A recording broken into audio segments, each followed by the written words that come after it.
On va commencer avec une figure que tout le monde pense connaître, Ève.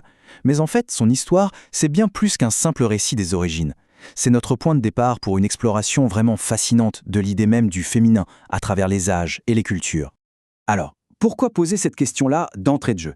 Eh bien parce qu'elle résume à elle seule toute la complexité du personnage. Depuis des millénaires, Ève incarne une tension fondamentale, un vrai conflit d'interprétation qui façonne encore notre vision des choses aujourd'hui. Ce qui est fou avec Ève, c'est qu'elle incarne des opposés, des concepts vraiment puissants. La vie et la chute, la dépendance et l'autonomie. Et c'est justement cette ambivalence, cette capacité à représenter à la fois l'innocence perdue et la transgression qui fonde quelque chose de nouveau, qui rend son histoire si tenace, si pertinente, même aujourd'hui. Alors, plongeons-nous un peu dans cette figure fondatrice. Pour vraiment comprendre sa portée, il faut décortiquer les différentes facettes, les différents visages qu'on lui a attribués au fil du temps. Premièrement, on a Ève, le symbole de la vie, c'est la base.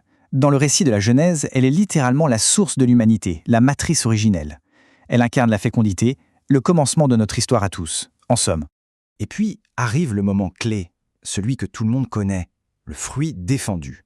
On le voit souvent comme un simple acte de désobéissance, c'est vrai. Mais si on le garde d'un autre œil, on peut y voir une vraie quête intellectuelle. Le désir de savoir, de distinguer le bien du mal, bref, d'accéder à la conscience. Bon, il y a aussi l'interprétation la plus tenace et sans doute celle qui a eu le plus de conséquences, celle de la faute. Pendant des siècles, cette vision a directement associé Ève, et par ricochet tout le féminin, à l'idée de tentation, de chute, et a nourri une sorte de méfiance culturelle. Heureusement, aujourd'hui, on a des relectures plus modernes qui la réhabilitent. Dans cette nouvelle perspective, Ève devient une véritable figure d'émancipation.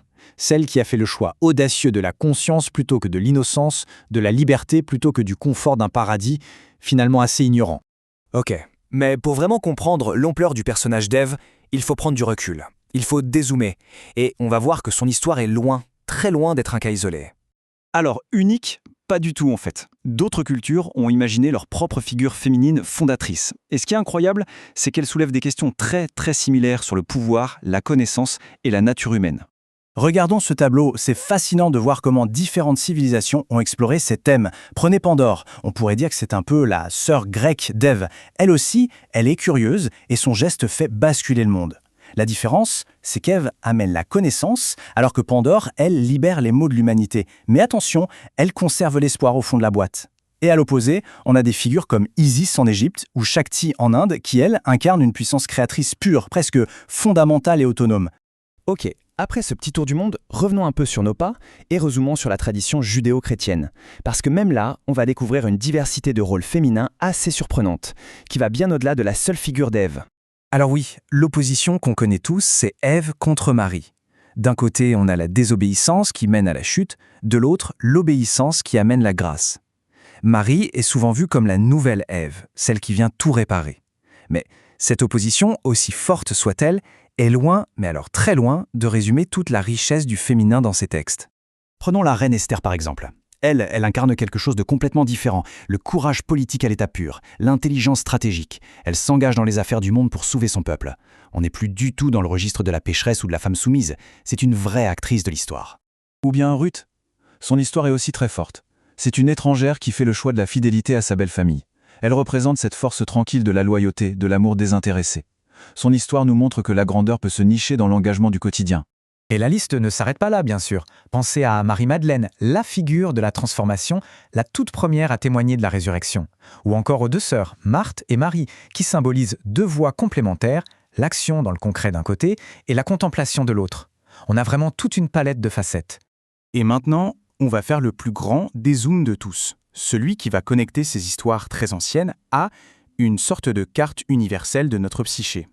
Parce que, voyez-vous, ces figures sont bien plus que de simples personnages historiques ou religieux. En fait, comme l'a très bien montré le psychologue Carl Jung, ce sont ce qu'on appelle des archétypes, des modèles symboliques universels qui vivent à l'intérieur de nous tous, femmes comme hommes. Le premier de ces grands archétypes, le plus connu peut-être, c'est celui de la Grande-Mère. Et attention, on ne parle pas seulement de la maternité au sens biologique. On parle de cette force qui nourrit, qui protège, qui accueille la vie. C'est l'énergie de la sécurité, de la fécondité. Et cette énergie de la Grande-Mère, on la retrouve partout, dans des cultures qui n'ont rien à voir. De Marie, évidemment, à la déesse égyptienne Isis ou encore Déméter en Grèce. C'est bien la preuve que c'est quelque chose d'universel. Et puis, à l'opposé, on a un autre archétype tout aussi puissant, la transformatrice. C'est l'énergie du changement, de la croissance, et souvent ça passe par un acte de rupture, une prise de risque qui fait basculer le monde connu. Et qui retrouve-t-on ici ? Eh bien notre duo de départ, Ève et sa sœur grecque Pandore. Elles incarnent parfaitement cette énergie vitale de transformation, celle qui ose franchir une limite, non pas pour détruire, mais pour grandir, pour faire émerger un nouvel état de conscience. Bon, il est temps de rassembler toutes les pièces du puzzle maintenant. Et ce qu'on découvre, c'est que le féminin n'est pas un rôle unique et figé, mais plutôt un système intérieur, dynamique et incroyablement complet. Le point le plus important à retenir, c'est peut-être celui-ci. Ces archétypes ne sont pas des boîtes dans lesquelles il faudrait se ranger. La vraie richesse, c'est de les intégrer, de reconnaître qu'ils coexistent en nous. C'est la capacité à accueillir comme une Marie, à agir concrètement comme une Marthe et à oser transformer comme une Ève. Et tout ça, ça nous amène à une dernière question, une question plus personnelle, plus intérieure. Si on regarde sa propre vie, on peut se demander, en ce moment, quelle est l'énergie qui domine ?